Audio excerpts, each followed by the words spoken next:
Good morning, boys and girls. Today, I'm going to read you one of my favorite stories, Where the Wild Things Are, by Marie Sednick. The night Max wore his wolf suit and made mischief of one kind and another, his mother called him Wild Thing, and he said, "I'll eat you up." So, he was sent to bed without eating anything. That very night, in Max's room, a forest grew, and grew, and grew, until the ceilings hung with vines, and the walls all around became the world outside. And an ocean tumbled with boats, a private boat for Max, and he sailed off throughout night and day. In and out of weeks, and almost over a year, to where the wild things were.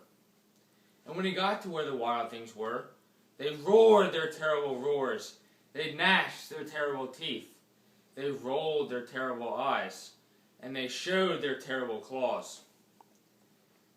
Until Max said, "Be still!"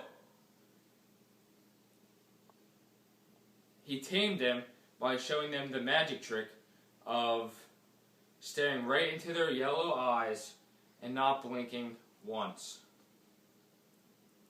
Because they were so frightened, they named him the king of all wild things, and that he was the most wild thing of them all.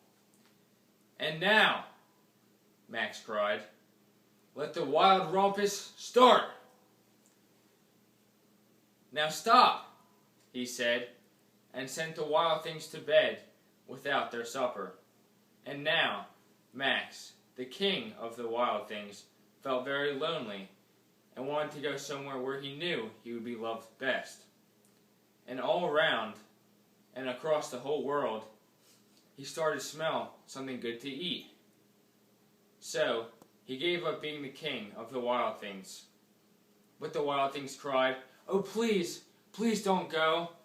We'll eat you up. We love you so." But Max said, "No." So the wild things roared their terrible roars, and gnashed their terrible teeth, and rolled their terrible eyes, and showed their terrible claws. But Max stepped into his private boat and waved goodbye,